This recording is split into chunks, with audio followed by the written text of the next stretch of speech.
stay as far away from me Social distancing. as possible, Davis. We're social distancing.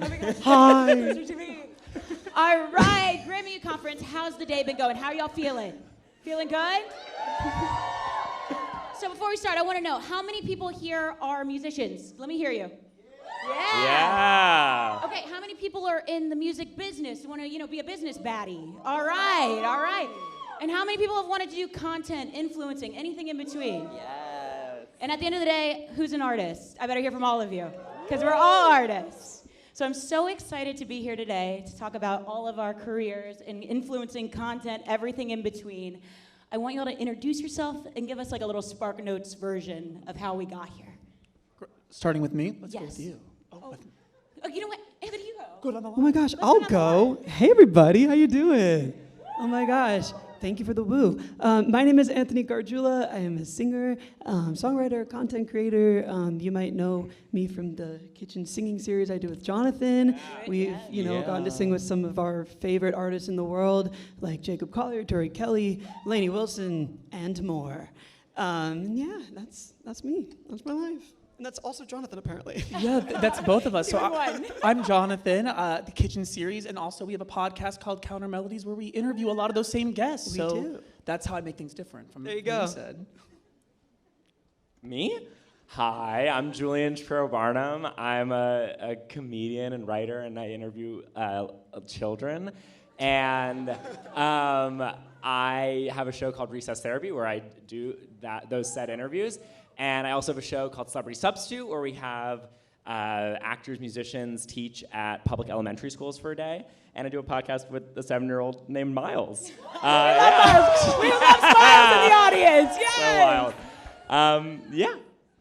Davis? We love Miles. We stand I want to him. be Miles. 7.5.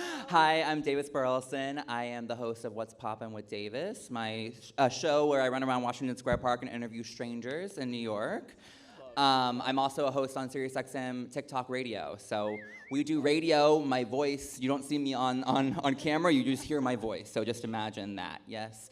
have Yeah, a from beautiful Texas, voice. live in New York now. That's me. And I am Tiff Baira. I'll be moderating today. We're going to get to all the questions. I host Street Hearts, and I wrote Dating for Dummies for all those dummies out there that need help with dating. So let's get into it, because I think the journey of content is one that you see a lot, but there's a lot of things you don't see. So when we first started, I don't think any of us would be on this, like we think that we'd be on this stage today, right? Like I was in my bedroom talking fast, being like, where am I going out tonight? So tell me a little bit about how you started, and did you ever know it was gonna get to where it is now? Should we go down the line again, or? I love this line. Y'all like the line? I know. All right, let's It do the makes me line. feel safe. And Do I have to go first every time? We can switch it up every Come now on, and take then. it off. We can We switch can sides. switch. Yeah, yeah. Okay. Okay, it's all you, Davis. Yeah, Oh, Davis. what was the question? I Perfect. thought I had time to kill. What was the question? Sorry. Let's recap. How'd So you get started? I want to hear a little bit about how you got started, and then when you knew it could become a business. Okay, cool. So I was a senior in high school during COVID, during 2020, and school was officially canceled. My senior year was cut from me. Everyone's like, I'm so sorry. I'm like, I'm totally okay. I hate high school. I was ready to get out. So I started posting TikToks. I saw like Charlotte Emilio, Addison Rae, they were all blowing up. And I was like, I could do this. And so I was like, I'm gonna make a plan. 5 videos a day, and we're gonna see what happens. And so I started posting videos in March, and then by August, I had around like 100,000 followers. And I was like, oh my God. And I remember going to my dad being like, Dad, look, I have 100K. And he goes, that's awesome. When do you start making money? And I was like, oh, yeah, I don't know. But then I moved to New York to go to Parsons. I was already admitted there before all of this. And I was doing school, but I was also mainly focused on TikTok. And then I started my show, What's Poppin', when I moved here, like during COVID, just as kind of like a fun thing. Didn't think it would go anywhere. But I put my best foot forward, went out into the streets and started interviewing people. And then literally, after a couple weeks, it just blew up kind of overnight. which was crazy. Thank you. And ever since then, it kind of became my job. Gradually, slowly but surely, I started to work with brands. And whenever brands started to approach me, it was like, okay, how do we go about this? I obviously want to make money, but I don't want to be, one, a sellout, and two, I feel like if I were to do a bunch of partnerships, your views would go down. So I worked really hard to try to have all of my partnerships and brand deals be integrated very smoothly. So I didn't change like the overall theme of my content. I made everything just kind of fit in seamlessly. I think that's such a good point, because the businesses that you work with should be a reflection of who you are and the content that you want to make. You know, everybody likes a bag, everybody likes some money, but I think longevity in this business, you really have to align with the people that, number one, respect your voice, but also like want to amplify it too. So tell us a little bit about how we got here, Julian. Yeah, same thing, 4 years. I was in college when all of it started with COVID. But yeah, I was at Boston University. Anyone from Boston Thank God. Yeah, Actually? there's a Oh, no lot. way. There's a So lot. cool. Yeah, I was at BU. I was getting my BFA in acting and playwriting. And I've always just like been writing and making things and like, you know, not putting it anywhere but my own Google Drive and my friends' inboxes.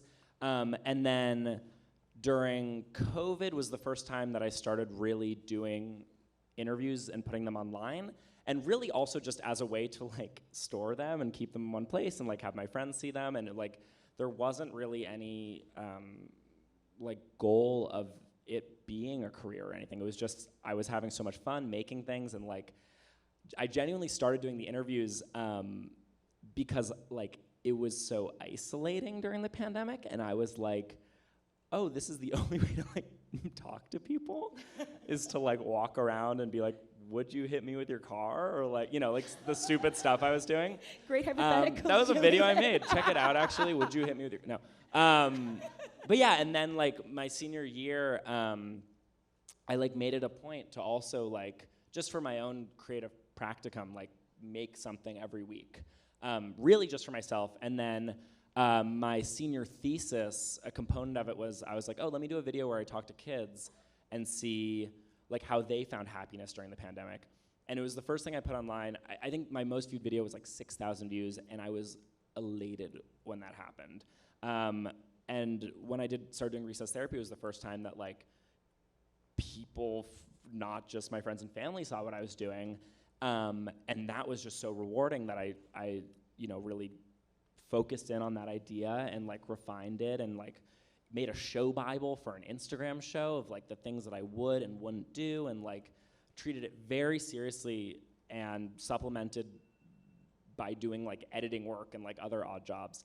But then truly within like 6 months, I did my first brand deal, and it's since been that and all the other things I do, like my only job since graduating college. Yeah. I love that. And I feel like, oh my God, congrats. Thank you. Thank you. But I feel like I love with both of you, you're talking about like, it comes from a place of passion. The goal wasn't necessarily for it to go viral, but once you knew something, you were catching on to something, that's when the strategy comes into place. I think we can all agree consistency, whether it's posting or going out on the street and interviewing or doing whatever, consistency is always the key to at least getting stronger in your personal voice. And I want to hear a little bit about how y'all started working together and how you co-run the business together. Like, give us everything. You got it. So we do this a lot. We tell this story pretty much every time that an artist comes in. It's your turn. It's my turn this Yeah. time. We pass it off every time. So we were part of a group called Ear Candy during the pandemic, which was an a cappella group on TikTok. There were 11 of us in it. Maybe some of you guys know it. People know it? That's amazing. That's crazy. Oh my That's gosh, so okay. crazy. So we put out an album with Republic Records, and then we were dropped from the label, which it happens. It happens.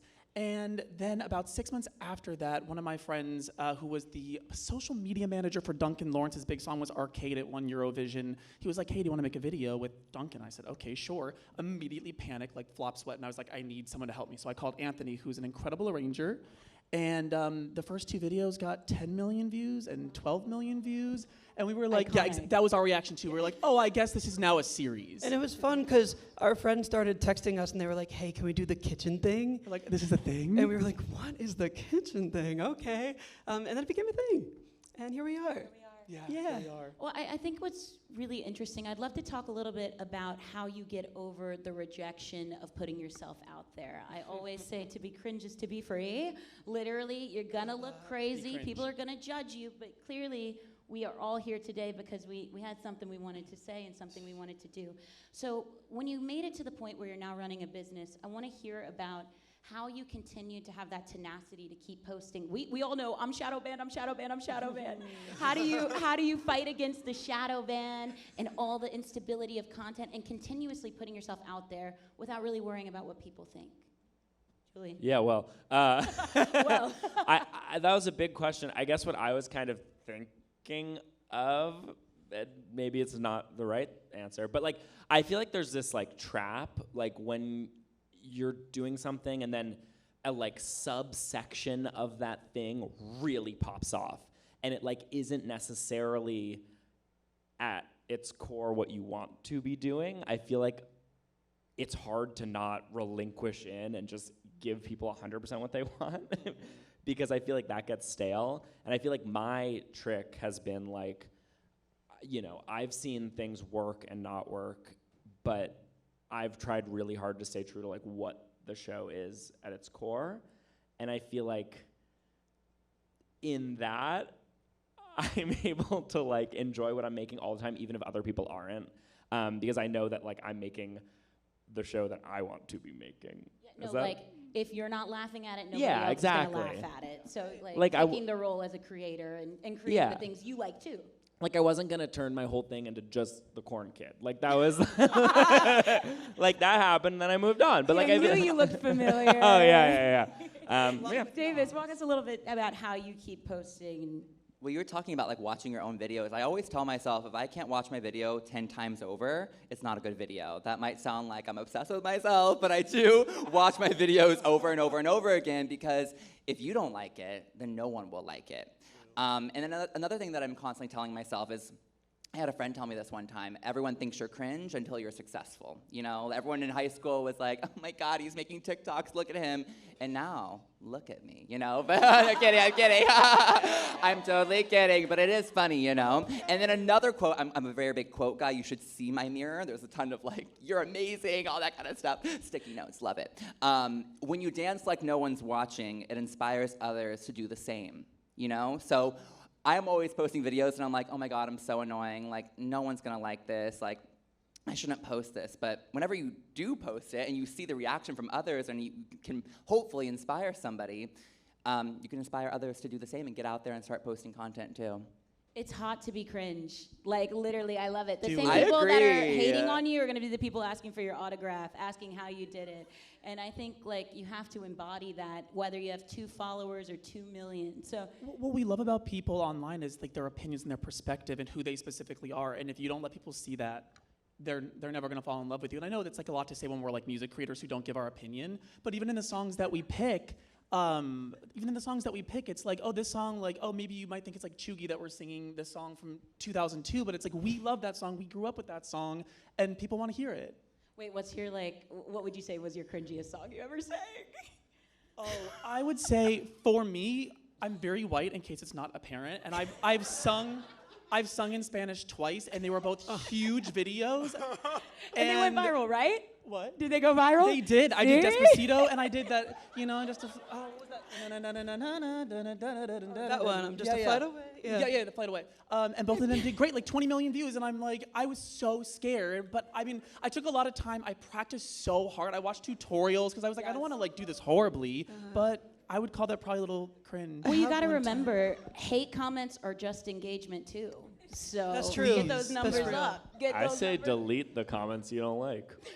Didn't see it, amazing. don't care. That part, it exists for a reason. And block people if they're being awful. I block so many Yes. people Or pin of all shame. the time. When I love a pin of shame. Oh. Pin the worst one that people just like respond to them. No, that's what I was gonna say. I every hate comment I get, I like it. Really? Yeah. And let them It's fight kind of for like, you. yeah, I saw that. I don't really care. Nah, you're never gonna see what I make ever again. Can I one up the cringe real quick? Please. In 2020, I absolutely posted an a cappella singing cover of WAP because I started on Vine, you guys. So I was thank you, Vine Wait, lovers. tell them the name that you call Um, yourself. Your what? nickname. Oh yeah, I call myself the internet cockroach because I just never leave. So I was making Vines, and that's very Vine, and it actually surprisingly didn't perform that well. And someone commented, one of my friends, "This is very Vine of you." And that was my cue to take the video down. So, sometimes it doesn't work, but a big swing is better than not trying. 100%. So, That's a quote. Yeah, That's a we have quote. another quote for you, David. Yeah, I love a good quote. It's better hey, to be I want to hear a sample of that. oh. Yeah, can we get that on the Hey, screen I'm- up here? I'm actually- Grammy U conference. We need it. Did you guys hear something? That's crazy. Do you want to hear No. a cover? No, it's okay. I want to keep it clean, but thank you. There's the clean version. But I love it. I No always thanks. say it's better to be on the court and trying than to be in the bleachers scared. That So We are really. Yeah, wait, this is a TJ Maxx wall right now. Get your notepads, baby. Yeah, get them right about. We all have like live, laugh, love in our kitchen. Right. But I will say I admire all of you so much and your personal voice. And I think when people are starting to make content, they feel like they have to be in a certain category, like a Get Ready With Me or a fashion creator or a music creator or all that. How do you develop your personal voice outside of being categorized into one content bucket? Yeah. You answered that so cool. You're like, yeah. I was joking. Do any of us have a personal voice? I mean, somebody else go first. When I first started, I have two accounts. I have one called What's Poppin' and then one called Davis, which is me personally. And I originally got followers on my Davis account for doing comedy. And the first video that ever went viral was a Jeffree Star impression. Do y'all know Jeffree Star? Can we hear that or no? Well, I haven't done it in a long time, but let me see. What's up, everybody? Welcome back to my channel. Hi, how are ya? Hi. It's very much like the hi, and then we had like Dominatrix, we had all the different dogs, Diva Lynn, Divalicious, all of that. So that's kind of how I got all of my following was through Jeffree Star, and I moved to New York, and people are on the streets going, Jeffree, it's Jeffree Star, oh my God. And although I loved it, because you got recognized, I said, something has to change. Something has to change here. So I didn't abandon that content immediately. I still continued to do the Jeffree stuff, but I also integrated things that were me as well. I did vlogs of me moving to New York. I added in my own personal remarks while still doing comedy, so I kind of integrated both.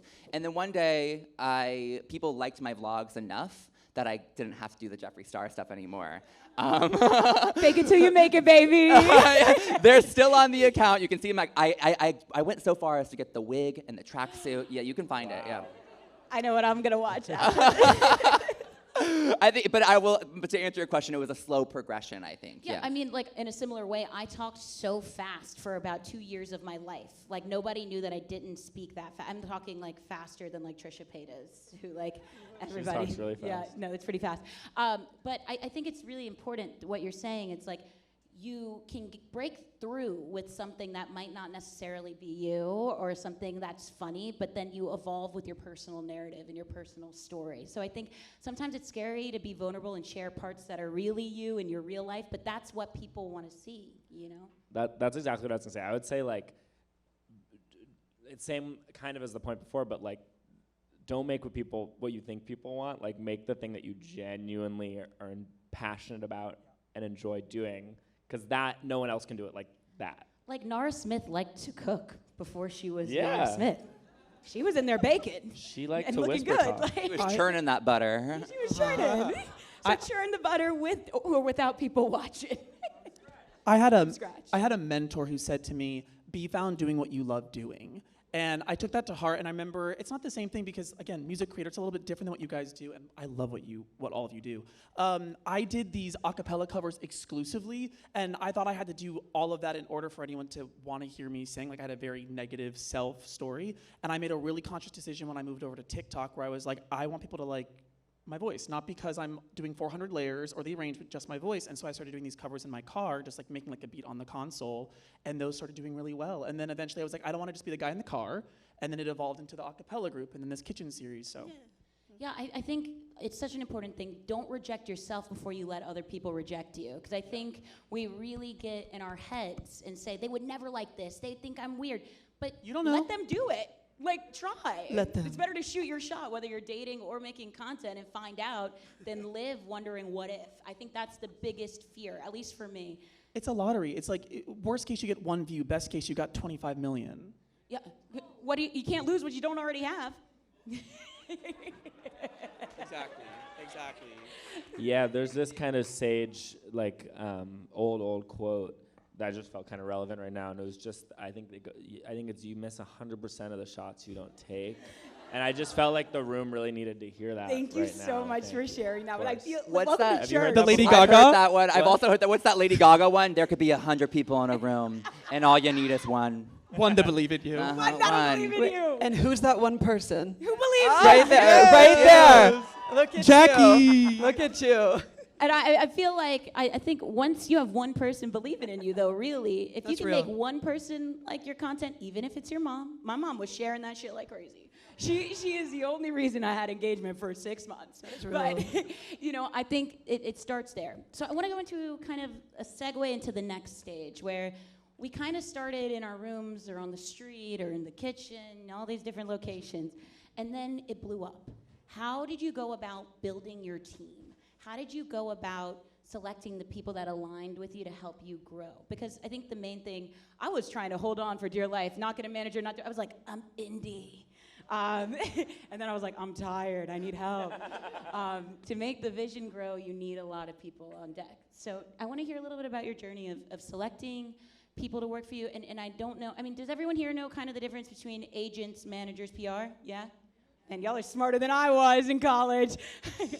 But I want to hear kind of the steps. How did you start? Did you get a manager first, agent? Let's go through the business. Let's talk business. Yeah, I think it's important to surround yourself with people you trust, who have your best interest at heart, because it's really easy to get wrapped up with, crazy teams sometimes. Sometimes at first time it works out great, and then other times you go through many different teams.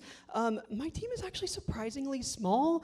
It's actually all my family, and I trust them the most ever. My dad and my brother are my team. We gotta get you a reality show. Get you on TLC or something. I feel like that'd be boring. So I might not be the best person for that question, but it shows that I trust them, and you need to trust your people. There you go. Yeah, and there's not one way to have a team. Right. Seriously. Absolutely. Sometimes the things that glitter aren't always gold. So Right. you need to have the right people. I swear to God, Just I'm like turning these into like a Grammys Cracker behind Barrel us. at this point. Tell us a little bit about your team. Yeah, so actually, I also don't have a team. That being said, I would say, not to be saccharine, but Anthony is my team. The two of us do everything together. Every email, we're strategizing. Should we hold hands or no? I mean, It's all right. It's okay. I was willing Hold space. to. Hold space. And Wait. No, do it. Okay. thank you. It's getting romantic, Grammy. Right. I'm but Ariana. no, but for real, he was the first person I started working with on this kitchen series on our podcast, and I'm really glad. I feel like we picked really well. We get along so well, and it'd be a nightmare if we actually hated each other. So that's part one, and then part two, I would say his family has also been super helpful for me. His brother is our executive producer of our podcast and editor. And his dad will come to so many of our meetings and just kind of sit in and make sure that there's another ear on things. And then we have the same lawyer as well. And then We do have a lawyer. He's great. he Get is- a lawyer. Lawyer, Yes, get a lawyer. honestly, lawyer first. Lawyer, that's my advice. And Yeah. he's not in my family. So Correct. No, and he's not in mine either. Okay. But they'll protect you from the worst things in this industry. Because I think contract literacy is something that we're not all taught in college. I know I wasn't, and I think it takes a lot of life experience to learn. And if you can have a good mentor, lawyer, whoever it is that knows what the hell law is, that would be helpful. Julian, I feel like you have so many projects all at one time, and they're all very unique shows, and they're all so you and so amazing. How do you keep it all running? Tell us about the team. Yeah, I have a pretty large team actually. So yeah, no, sorry. You I'm win. a big baller. And that's all I'm gonna say. No, well, okay. Yes. One, try to own as much of your own things as you can. I think I wish someone said that to me when I was starting. I think that's really important. Two, teams are awesome. I love everybody I work with. I'll say who I work with in a second, but like no one's gonna do more than you're gonna do for yourself. Like there have been so many times, like when I first got my agent, I was like 22 and I was like, oh boy, and now things are gonna really kick off. And then like those people like are there to mediate certain relationships, to like, yes, they also can go out and get things for you, but like most of the time they're helping me navigate relationships that I found myself or like built myself. And I think like just always being proactive and not ever kicking your feet up and being like, all right, now people are gonna do stuff for me. But in terms of, I have agents, like 8, like multiple managers, like lawyer. I have a team of editors. I added a personal assistant. It was our 1-year anniversary like a week ago. Oh, congratulations. Thank you. She is my best friend and changed my life. Like I started recess therapy like 4 years ago, which is not that long ago, but it's been like a slow increase because now it's like with Celebrity Substitute, that's like a whole team with like multiple producers. Same with recess therapy. The podcast is very small. We're launching another show that's hopefully going to be bigger than the others. And there's only so much that I can like do on my own. And what the team does is like, it's people that I trust who can run things without me being there all the time, who I like trust and like I'm excited to work with. Yeah. Yeah, no, I think that's such an important part. I think there's a fallacy, like we hear all the like coming up stories, like I was working at a coffee shop and an A&R person discovered me and then I'm Billboard Top 100 in 5 seconds. It doesn't work that way, at least it hasn't that I've seen. There are some, of course, lucky people out there. But I love what you said. You can never be a passenger princess in your own career. You have to always be steering the ship, whether it's 5 people or 1 million people, because I think it goes back to our original point about owning your creative voice and your identity. Nobody can be you. Even if they can pitch you, they're not you. So you always have to go back inwards, and I feel like that's super important. Davis, tell us a little bit. I mean, we kind of share a team, so I know a little bit. I know, we do a little bit. For me, it was kind of like everything happened so quickly, and I was all alone, and it was kind of like my dad just kind of going over contracts with me a little bit, and my manager, who's over there, I love her, Silvana, hi. She actually reached out to me through email. I was looking for a manager at the time, and she reached out, and I didn't respond. And then she reached out again, and I didn't respond. And then she reached out a 3rd time. I'm like, she's obsessed. But no, I took a meeting with her, and immediately it was like, snap, I'm obsessed with you. Let's work together. And we've been together for almost 5 years now. And so I got very, very lucky. A lot of my friends that I know that are also in the industry, they've gone through so many managers and agents and whatnot, because at the end of the day, a lot of these people, they just want money, you know? And when you find somebody that genuinely cares about what you do, like, hold on to that. And so I have been with my manager, obviously, and then I had agents who kind of help get larger and bigger deals for you. I was with agents for a couple years. I learned that just wasn't something that I necessarily needed, because I love my manager so much. Because the more you grow your team, it almost gets too many cooks in the kitchen. So I really value the people I work with and let them do their thing. In terms of me and Tiff's team, our shows are both owned by a company called Fallen Media. Hey, Steph. Steph is here? Steph is here. Hey, Steph. Oh, there you are. Hi. So Fallen Media is a short-form media agency who does a ton of shows like Street Hearts and What's Poppin', and they basically have a bunch of producers and brand partnerships people that all work with us to make our shows bigger and better. Because as much, I am such a perfectionist when it comes to my stuff. You should see the notes that I give my editor. I'm like, 0.1 to 0.2, can you have the audio just 0.1% up? I want everything to be perfect, but it comes to a point where you can't do it all because you have to create at the end. The end of the day, the most important thing is the creativity. So I can't be on my computer all day giving notes. So my producer and editor and all those people are the ones that really make the show run and get the ball rolling. And at the end of the day, I'm the one that gets to create. And I think it's so important, don't rush to have a team. I know it sounds so cool, I'm gonna call my agent right now, I'm gonna call my manager, it sounds cool, but I think wait until you really need it, because it's so important to learn how to run your own business. If I could go back in time, I would have taken a business course instead of philosophy. I wish I would have known how to use a calculator. But, it's learning how to run and understand what you need as a client and what your voice is, and then having people elevate it. But I want to go back. Can I say one more quick thing? Wait, on I would that? want you to Sorry. say a lot more. Whatever you want to say. I just wanted to say that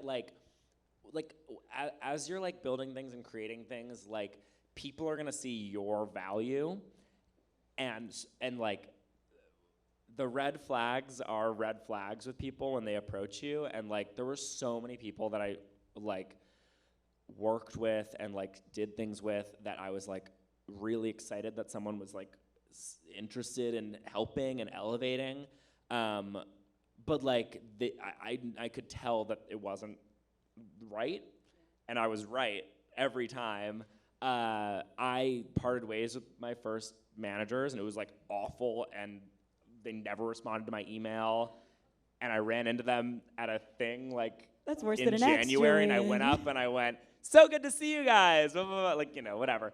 But like, you know, you are the talent, you have the goods, and wait to be with people who really respect and can elevate, and yeah. No, 100%. I feel like when you're first starting out, like, I don't know if you'll have ever faced this, but I had extreme imposter syndrome. You feel lucky. It's like dating. You're like, I'm lucky they even like me, you know? But I think, to your point, own your power, own your creative resources, and like, you're in these rooms for a reason. Like, you have so much to offer. So just because someone's wearing a flashy suit or has an Amex doesn't mean that, you know, that they're there to talk to you for a reason. So always know your power. So I want to bring it back a little bit to when you're first starting out. For anyone that was here in the audience that wanted to start their content career, like, what are 3 or so tools or things that they should be doing? Like, what's a tool you couldn't live without? Okay, so the first thing that I did when I was in college, so I've been at this for about a decade. I'm 30 now. I started posting when I was 19 in college. And I was like, I need to figure out a little bit of mixing, because as a singer, you're making all these videos. And sometimes, like, I don't know, a car drives by and you're like, oh, that ruined the whole take. But if you like use a little EQ, you can get like the sound to get out of your video. One more time. Thank you. Thank you. Beautiful. Thanks so much. I do beautiful. impressions. So it's like, learn some basic things, like a little bit of compression, EQ that thing with like your music videos can really help us bring out the best elements of it. What else? Is it really corny if I say, like, my best tool was trusting myself?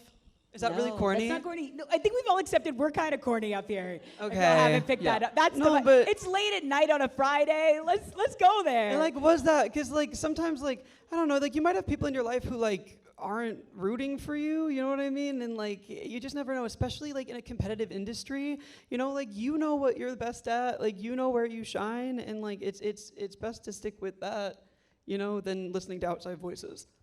Yeah, you gotta support you before other people support you. I That's mean, real. I think we really saw, like, with Doechii when she was singing in her room, and now she's everywhere, you know? Right. Like, that takes a power force that can only come from inside of you. Like, you know, there's a million people that are gonna tell you no, but you gotta keep saying yes to yourself through it all. So, what about you? How did you start? Was there like a mic? Oh, like, what was the What's Poppin' original mic? Ooh, the What's Poppin' original mic was a mini mic that like I blew out every time I talked into. Like the audio was so bad. Also, I was wearing a mask because it was COVID, and it was February. It was like 20 degrees, but I was out there shivering.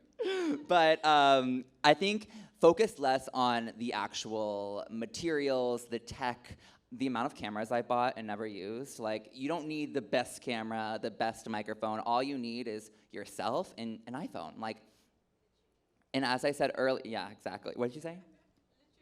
Literally, exactly. I know that sounds stupid, but like a lot of people think, oh, I'm gonna start. Like, I've had friends be like, I'm gonna start a podcast. They get the mics, they get the headphones, and they don't even do the episode.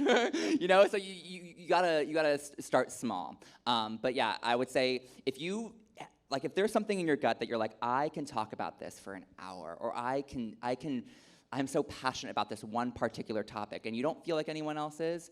I'm telling you, there are people that are. So whether it's reality TV or music, like you would talk, a lot of you guys obviously are so interested in music, you could make TikToks about the newest pop songs and go on a tangent, very, very niche tangents, and people will love it. I love it, you know? Because you're passionate about it. That's why I love it. Julian. I love that.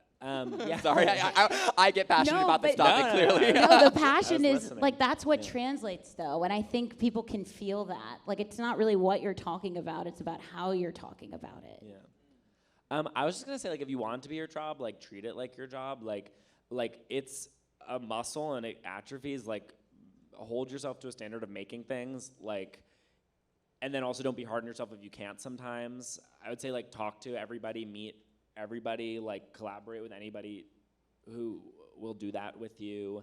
Like, I feel like it's all about, like, getting in your 10,000 hours, and, like, by the time it, I just pitched a new project, and I have been talking, like, since the second I had the idea, I talked to everybody who would listen to, and then by the time I was, like, like, pitching people in person, I had talked about it, like, to death, and I knew it backwards and forwards, and that I feel like I think about my art in the same way, like, write every day, write as many songs. I'm not a musician.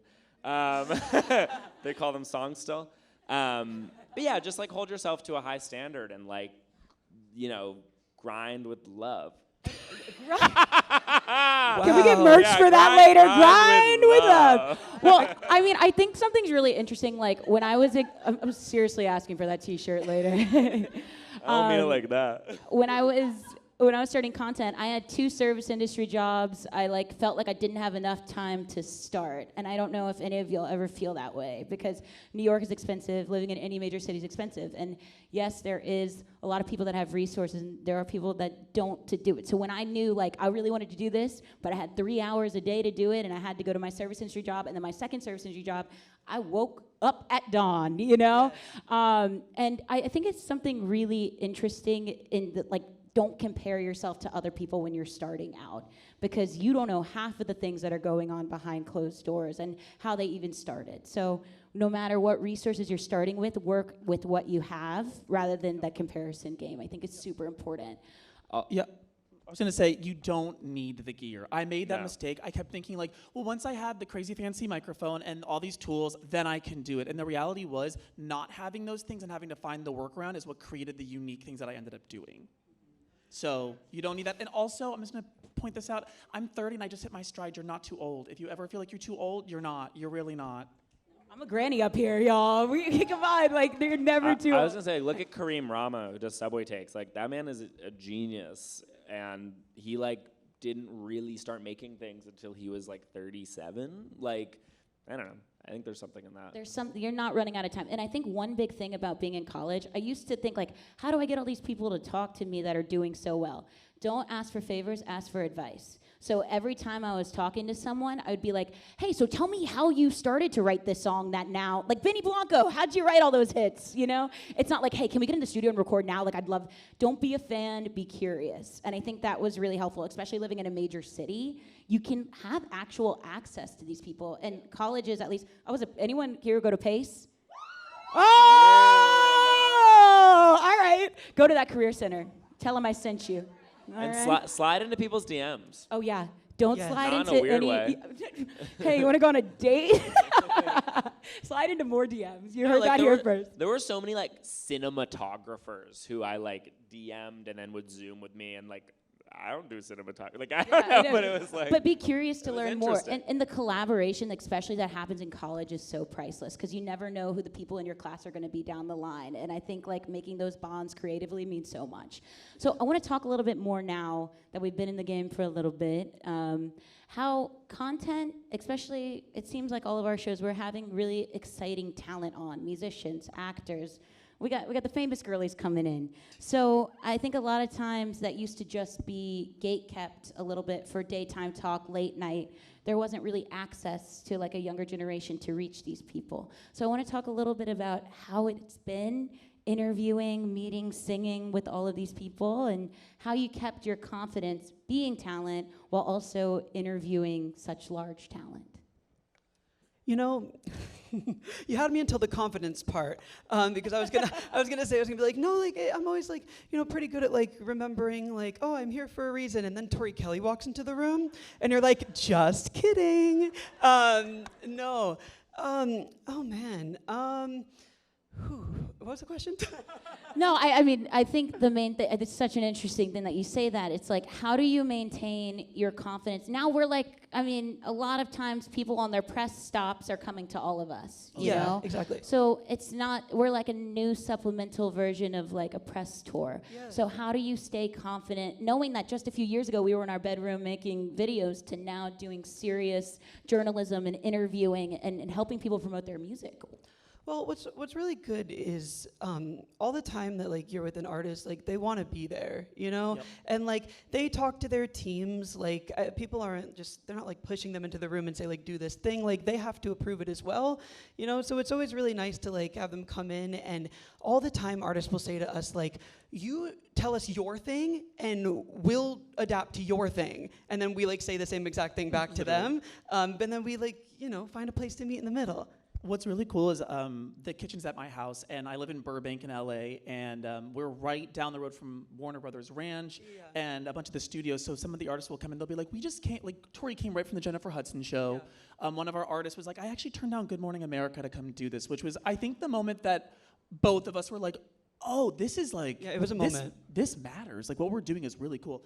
But as far as keeping the confidence, I will say I focus on what makes me feel good in the moment. So like it's my house, I'm the host. I'll focus on like, do you want water? Do you want this? Like, I'm just trying to keep my mind occupied. Like, if I can't think exclusively positive thoughts, I'm just gonna distract myself. I made cookies. Right, exactly. You hear that, everyone? Distract yourself. No, I'm kidding. If you can't think a good thought, the best thing is just try not to think any thought. Yeah, don't just have be like, the Delulu, negative be chatter. silly, nothing going on up here. No thoughts, just But vibes. I don't know if this happened, like every time I've interviewed like a very famous celebrity, like when I mean, looking in the eyes of Andrew Garfield, y'all, that took some strength. I was gonna say something about that. He's hot. dreamy, yeah. But you had to walk in and you're like, I'm Barbara Walters. But it's like that fake it till you make it mentality. But I love what you said. It's like they want to be there too. And I feel like what I love about what we're all doing is that we can be around Andrew Garfield or Rihanna or, Charlie XCX. But then also we have students that are in Washington Square Park, or I'm setting up people on dates, or you just have people that have great voices. It's like, you're interviewing people with miles, like it democratizes access, and I really think that all of you should utilize that. If you have a new song coming out, come on Street Hearts, we'd love to have you, and hopefully help you date a little bit. I know it's hard out there, but go outside, especially in the city, because it's no longer just like, oh, the only way to promote my stuff is, to your point, Good Morning America. It's like, come on these shows. I was gonna say like the base of all of our content are just like people and children, and like I think that's really powerful and important, and I feel like we should be more interested in each other than like fame and stardom and stuff like that. And then I guess my supplemental point to that was like, I kind of feel like, sure, like I won't name it. Like it's cool to have like a big name person on, but I also sometimes feel like the buzzier, more interesting thing is to like start more digitally native. I don't know, like to have, if you're like starting a project or something, to have other internet people on, I feel like that kind of sometimes, I'm just thinking from like a strategy perspective.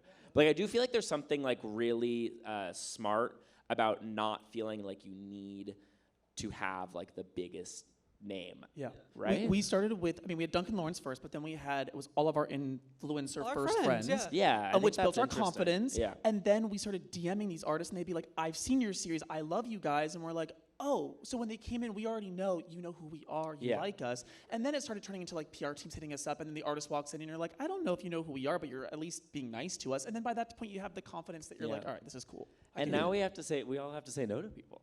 Yeah. Really cool people. That's probably the craziest part is having to say no to people. But what I was gonna say is, it's been so amazing having these celebrities come on. It's like, actually, like I wake up and I'm like, oh, I'm interviewing Charlie XCX today. Gotta go to work. Like, it does not get normal, but it's it gets to a point where you have to make a decision. It's like, I started off interviewing strangers in Washington Square Park, NYU students, people just walking through the park. And then I got to a point where I was so busy with having these guests on, I was like, I'm losing the voice of my show. What I initially started out with was these strangers, and now it's becoming like the celebrity show. Right. So I actually, a couple months ago, made an active choice to be a little bit more strategic on who I have on versus having every single person that is on a press tour come on, and having it make a little bit more sense. So like Charlie XCX, if she wants to come on again, I will gladly say yes. But you know, some person that I am not even a fan of, I'm going to say no because I want everything to be authentic, and people can smell it from miles away. 100%. Like, does it open you up to a new audience of people who like might not be familiar with you? Like I did as athlete, and I didn't know. I don't know what that is. I'm like, And but I did that because I was like, oh, it'd be really interesting to like connect with that type of demographic, or. How did it go? Can I ask? What? How did it go? I didn't know. I said, you asked the questions on this one. you're like, how's that football Yeah, thing? how's that football treating you? But no, like I think about it like this. Sorry, I think about like, is it opening you up to a completely new demographic and audience, or is it just like, would it be stupid to say no to? Otherwise, I've also been way more choosy because it's like people don't want to just see celebrities in every single thing on their phone. It's like annoying. Well, I think that's like something really important that, especially with TikTok, people want real stories. I think we've kind of lost interest in the artifice of contrived narratives. Like, you know, PR training, I think we're a smarter generation that can see through that pretty instantly. And I don't know if you have seen analytically, sometimes it's the random person that's going on a date and nervous that performs way better than these major celebrities. So I think that's super powerful for all of you that are new projects and stuff like that. Like, it's all really possible. And it's like, it used to be the idea of someone walking into a room and discovering you, but now collaborating on social media, like you get so many eyes on your new projects. I actually started off my first job in LA. I moved there 7 days after graduating to be an intern at Quincy Jones Productions, where I was an intern for Jacob Collier. I picked him up from the airport, took him to his very first release party, helped coordinate like the VIP list, and then 8 years later, he's singing in my kitchen. Yes! Yes! And he remembered you. He remembered. I was like, Jacob, do you remember? He's like, yes, I do. It was April 28th, and it was blah, blah, blah, blah, blah. And I'm like, That's how he be. cool. That's how he Yeah. be. yep. He You're knew like, yes, exactly. sir. I was like, yes, you're correct. Yeah, that's right. Yeah. So I want to kind of conclude with some questions about where do you think the future of your content is going? And I think to view content as a tool too. I think it's really great to, like, I started making content because I was like, I want to be a singer and I need numbers, right? And then it turned into this whole crazy thing.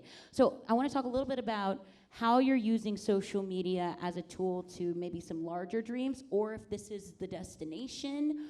Are there any big projects? Like, where are we going from here? Julian? Sure. I feel like I just asked, I like, know. are we serious? No, I mean, there's always, you know, like I do this and do everything else at the same time. Like I'm being cagey about it, but I just had a new thing picked up last week, which I'm really excited about. The ink hasn't dried, is why I'm being chill about it. But yeah, like, you know, this is my first project without children involved in it, which is huge. I love working with kids. They're my pride and joy. They're my babies. I would love to do things outside of that. Tiff too, but like I am almost done with my first book.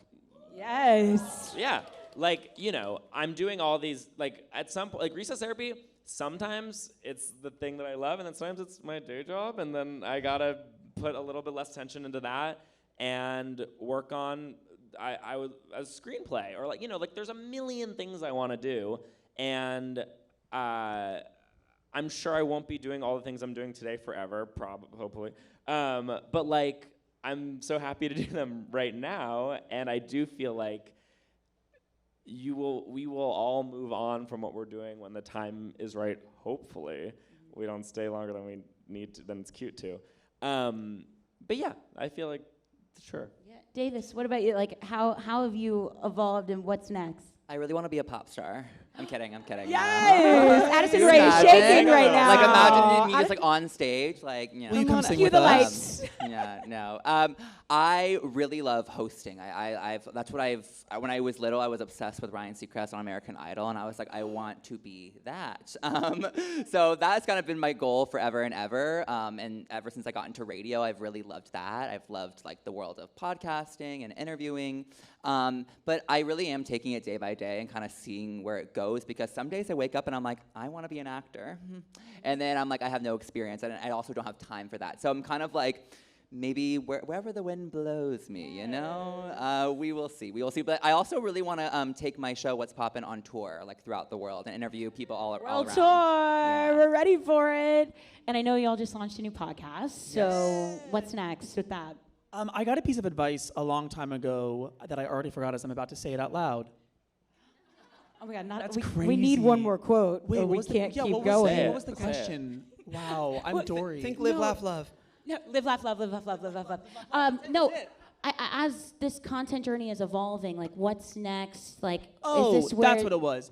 Oh my gosh, the advice was don't be so caught up thinking about what you think your career should look like that you miss the one that's opening up right in front of you. Ooh. Yeah, he gave me that quote.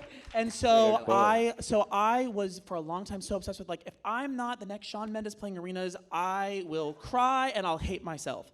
And then I stopped thinking like that, and I was like, wait, I'm doing these live streams and people are showing up, and I'm getting like 6,000 views at a time, like 3 or 4 years ago, and live streaming just started, and then this kitchen series, and then we started the podcast, and I still want to put out music, and I still want to do all these things, but now I'm like, I love what I'm doing, and I just want to keep loving what I'm doing, wherever that might lead.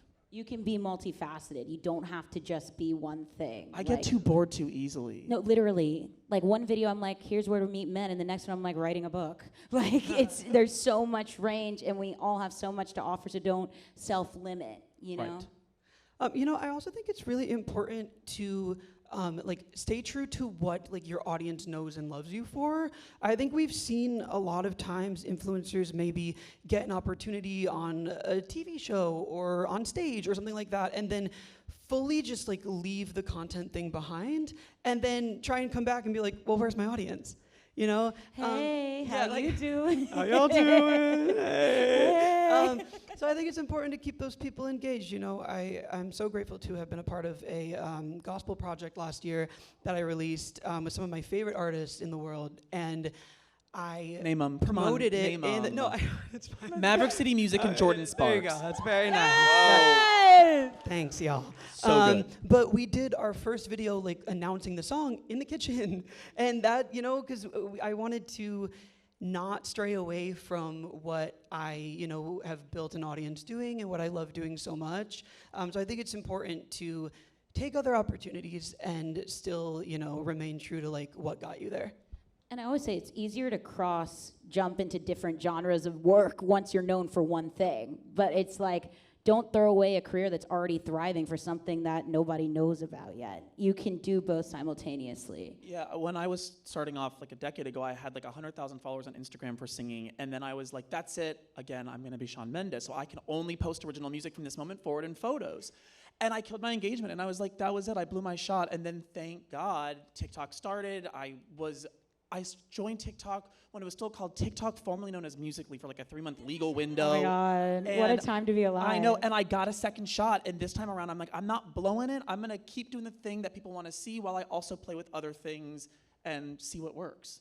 Well, I definitely want to open the floor to all of you, and I want to hear your questions. You know, but one last thing before we go, I want to hear one piece of business advice you would tell your younger self before we open up the floor. I see the sparkle in your eye. You miss 100. No. Can y'all handle any more inspirational quotes? Like, have we hit our limit?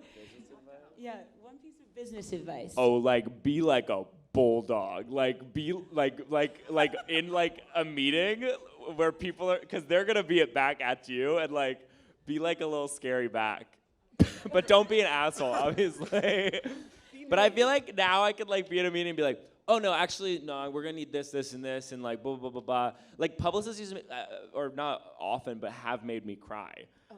But now I know how to talk. Like I know how to say exactly what I need, and like there's nothing wrong with that. They're gonna tell you exactly what you need, but like just because you're inexperienced doesn't mean you can't be very specific. And advocate for yourself. And advocate yourself. Yeah, you don't need to have 1 million followers to advocate for yourself in your art. Totally. But don't be a dick. Like be like. Yeah, be nice. But be nice. Be nice. But play hardball. Yeah. You know what you deserve. Be a bulldog in there. In the don't be a dick bucket, I will add, when you get an email or Don't be a dick bucket. when you We got a lot of merch when for you y'all get tonight. an email or a text that's business oriented that makes you so mad because you're like, they're taking advantage of me. Take a break. Take a break. Or write them an email. Don't hit send. Wait an hour or two. Come back and rewrite it. You will always regret it if you send it immediately. This sounds like dating advice too.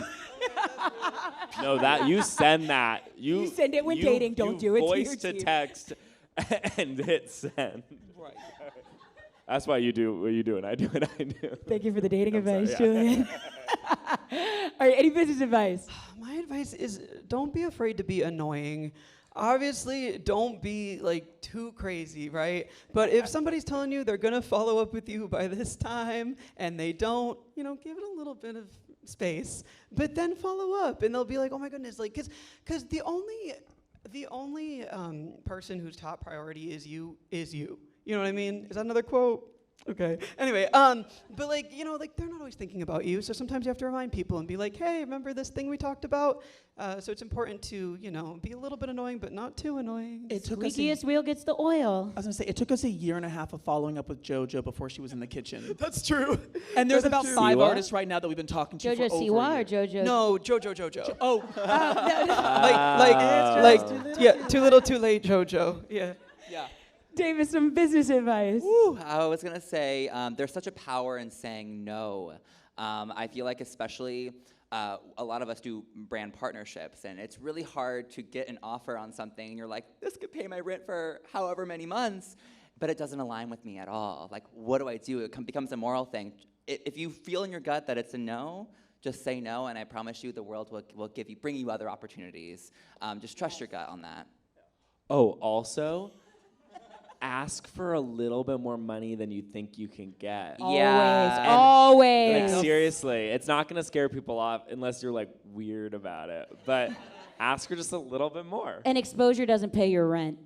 Yeah. It doesn't. do one thing or two things, if it's not too hard on you, but don't chase the clout, chase the bag. And if you're afraid you're gonna lose the deal because the price is too high, just add the magic line like, happy to discuss further Yeah. if this doesn't align with the Yeah. brand's budget. Yeah. Yes. Put it in chat. With a smile. Say a line. I like the smile. And smile. Yeah. And they'll come back and say, well, you do it for $400 when you pitched whatever crazy number. And you're like, maybe not that, but, My email sign off is 5 mil or I walk. Julian. What a big boss here. 5 mil do you or do I a lot of walk. walking? About what? I said, do you do a lot of walking?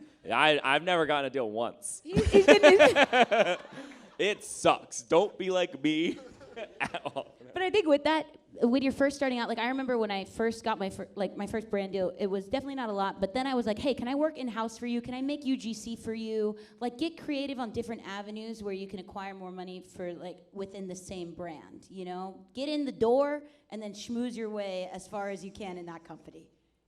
So, all right, Grammy members, thank you so much for listening to us chat and yap. I want to hear some questions for y'all. Do we have a mic to bring out there? Oh, we got a podium. All right, let's go. Oh yes. So, how have y'all been enjoying the Grammy U conference? Can I hear some noise for everyone on stage here tonight?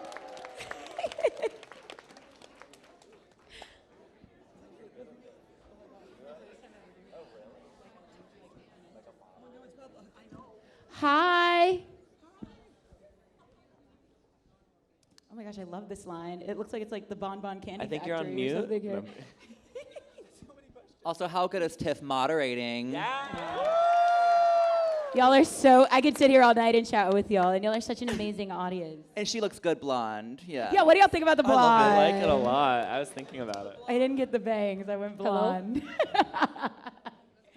Hello, guys. Thank you so much for the speech. My name is Olia. I'm a beginner artist, and I want to ask you, what type of content of the musician or artist make the most social engagement? What's something What that type? we made that did perform the best? What type of content? What type of content performs the best in general? Like music. specifically for musicians. Oh, I think With like how everything is now with like the discovery platforms where we're all just scrolling, they say to, try to be as engaging as you can in the first 3 seconds. People aren't gonna watch if you're just quiet for the first couple seconds. They're not gonna wait for it. Yeah. And trending sounds, I think that's an important thing. Even if, like, for us, like, if we're working with an artist whose song isn't currently trending, we look like, how many people have done covers of that song and how big were they? And also, we did raise your ya, guys. So, like, listen, like, you can do it all. And just like naturally integrating it. So like if you get stopped by one of those people, like one of us, or there's go to Washington Square Park for an hour, and you could plant your song in 1 million videos. I will. Thank you. See you in Washington Square Park. See you actually in the new school, which is close by. Oh, yes. I love it. Thank you. Thank you. Go Narwhals. Woo! Hi guys, my name's Harmony. I love all of your content, especially you, Davis. Third Harmony. The OG lighter. Oh my God, yes. stop. Third Yes, Harmony, yes, hi. Third Harmony's back. My question is, I know a lot of you guys like have most of your following on TikTok. So how are you guys going about transforming your short form content into longer form content? Because like TikTok has been on the verge of being banned 3 times. We're aware. Yeah. We've seen things. Julian. Yeah, TikTok's not my main platform. I have mainly been Instagram and YouTube, and YouTube's just doing a huge push for long form content. Like they want things that are like half an hour minimum right now, and they're rewarding that. They're also like about to roll out a ton of, it's gonna look like a streaming service. Like they're now counting with IG Reel, or YouTube Shorts. Even if you just scroll past it, it counts as you. They're really trying to make it the home. It's the most watched platform, period. It's more than streamers, anything, and it's just like where all the eyeballs are. And what I've done with that is I've thought, how can I make long form content where you could cut any second out and make it also work in the short form? And I feel like creating formats and things that work as long and short, not separately, just as like one thing that feeds both buckets. I think that's always will save you a headache and is just smart to do. Yeah. Like using the content you already have. Yeah, don't make shorts and then make a long form thing. Make a long form thing that can cut down into 4 good shorts or TikToks or Reels or whatever. Okay, thank you. Thank you. Hi, my name is Courtney, and I was just curious, like, all of you have, like, your designated, like, thing necessarily. So how do you get people to care about you outside of your thing whenever you're taking other ventures, such as, like, podcasts or radio shows? I would say to the point of sticking to your natural voice, right? So I'm working on a podcast. I'm not going to talk about I'm not going to talk about math because I talk about dating, but naturally integrating more of myself into that. So it's like you don't have to typecast yourself or do the same thing over again, but keep a general theme that people kind of have awareness about you for. I touched on this earlier about like when I first started doing comedy, and then I was like, wait, I want to put myself in this a little bit. I didn't completely abandon comedy, but I slowly integrated it. And I think keeping both of those and prioritizing both is very important. And then also too, like knowing what your personal brand is. So like for me, like who am I as a person? Like I try to be a very positive, like uplifting person, and I put that in my content. So like you would never catch me making a video being like, oh my gosh, grocery prices have gone up. Like I probably am not gonna complain. I don't complain on the internet really, because that's not who I am as a person. So I try to maintain those values in all of my content, no matter if it's comedy or lifestyle stuff. It's really hard. I don't know. I don't know if I've 100% done it yet. It's something I think about all the time. And I think it's just like a process of like slowly integrating your own voice. Because the way I talk to a 4-year-old is not how I am all the time. And I'm sure, the way we are online is not how we 100% are, but it's a piece of us. Right. And I think just like finding ways to create, once you're known for one thing, to, like David said, just integrate more and more and more of who you really are until they get scared, and then that's when you stop. Yeah. And it's all a trial and error process. I mean, we're still figuring out exactly how to make our podcast the thing that is exactly what people that watch the Kitchen series also want. We're talking about incorporating more singing and just trying to explore that. So even at whatever stage you consider us at, it's the same struggle, figuring out how to pivot and get people to engage with longer form content. Okay, perfect. Thank you so much. Thank you. Hello, hello. My name is Hi. Gerald. Hi, how are you? Thank you so much for being here. My question is for Anthony and Jonathan. Hi. How do you mic your kitchen series? Like, I swear to God, I'm dying to know. Please. It really shifts kind of depending on where we are. Like we were recently at a Hilton hotel for like Rachel Zegler, and they had like these mics on top. Sometimes it's the iPhone audio. Sometimes we had Pentatonics in, and we had like Shure SM7s for Matt. Or Kevin and Matt. And Yeah. Kevin had an electric cello, and it really shifts around every time that we do it. But again, going back to what I said earlier, like the EQ and the compression, I mean, I feel like it's just little things like that to kind of bring out the best thing, because iPhone audio can be really great, and we use iPhone cameras, and sometimes less is more. Period. Thank you. Hi, I'm too short for this mic. Oh, hi. My name is Haley. I love you guys all. Also, Julie and I'm like religiously obsessed with recess therapy. It makes me so happy. I love kids, so thank you for doing that and making all of us smile, and all of you guys. I was wondering, for those of us who are like musicians, artists, oh yes, that would have probably been a good idea. Thank you. And you know, social media content creation wasn't necessarily like our goal, our dream career, even though it's awesome, but it is such a big part of being an artist and getting that fan base.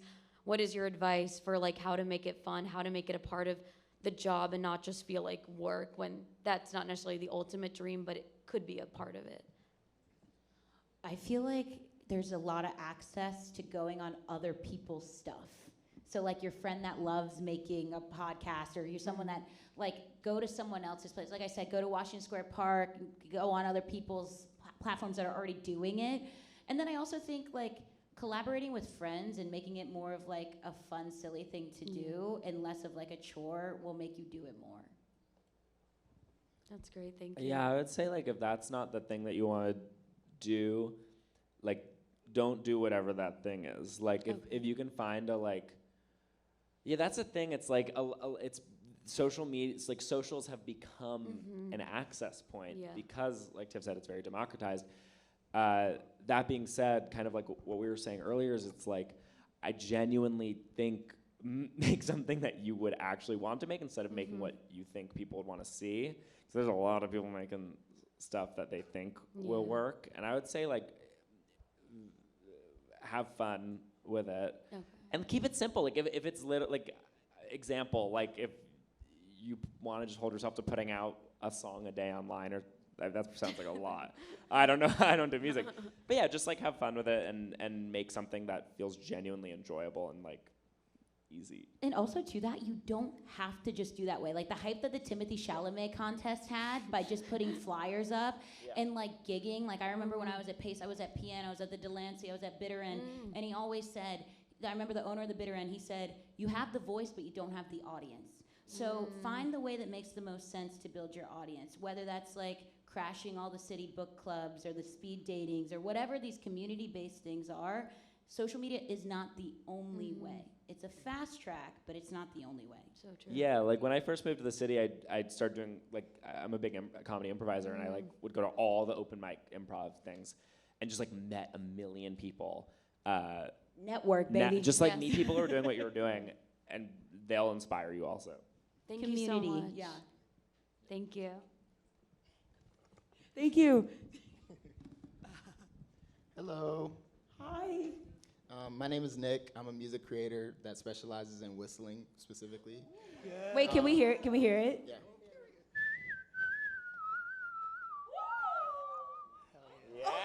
Okay. All right, Snow White. That was yes. so good. So my question is, obviously life can get pretty unpredictable sometimes, and sometimes you might need to take a break. So what is the best way to re-engage your audience if you do happen to take a break, or is it just gone? I would, okay, this is probably not the answer you're looking for. I would try and plan my break and bank the content and have someone else upload it. That way I get the mental break, but it's not necessarily stopping the page. But probably if I didn't do that, I would say when you come back, make sure you're like taking the temperature of what's now popular on the app. Don't assume that what worked 4 months ago is still gonna work. Do your research. It sounds so lame, but it's like we spend so much time just being like, well, they want to sing this song. Let's see how many covers. Oh, this one has 500,000 on this platform. This one has over on YouTube. But like it works. Do the research and make sure that you're just paying attention to what's still working on the app, and then find your way into that. I also would say, like, when you come back strong. Like, make sure that you know that that video is good. Like, don't do something that you think is okay. Because that first video you come back to, that's your people's first look at you after a long time, and you want to remind them why they like you. You know what I mean? Also, this is maybe crazy, but like if you, like TikTok, I know, like really boosts the new accounts' first videos. If like, you know, if you have like 100,000 followers, don't get rid of that, but also like, I think there's also merit to like starting fresh sometimes, like from like a algorithmic perspective. I don't know what Instagram does, but I also know that like YouTube punishes you after like 9 months or 10 months or something, but like doesn't before that in terms of prioritizing your content. Yeah. And this might be woo-woo, but I'm like, take that break. Yeah. You know what I mean? The right people will wait, you know? Like, sometimes if you're just running on fumes, you're not making things of quality. So take a break, reconfigure what you want to say, what you want to do. I think with content, unlike filming a movie or writing a book, there's a clear stop. But content, you feel like you always have to keep going. You always have to go, go, go. Yeah, we don't have TV show seasons. Yeah, there's no seasons. It's season all the time, baby. Right. But I do think that's why it's up to you to decide, because you could be having 1 million people following you, but are you happy? And I genuinely, I mean, this is maybe me being my grandma era, but your happiness is also just as important as how you appear online. And it's important to take the break, because if you don't sometimes, the world will make you take a break. For example, I hurt my voice really bad and I had to go on rest for a full week, and it was just because I was overworking myself. I was constantly in sessions. I was constantly doing recording for the kitchen. I'm sorry. Like no, it's nobody's fault but my own. No, I'm kidding. But yeah, it's like you have to pace yourself. It's very important. Thank you so much. Good luck. Thank you. Our last question. I don't want it to end. What's poppin', y'all? My name is Nathan Monga. I'm from the Democratic Republic of Congo. So just so y'all know, y'all have an international fan base. But anyway, so I'm also a content creator, mostly biased towards music. And I just want to say, Jonathan and Anthony, y'all are not just singers. Y'all are singers, vocalists. Thank you.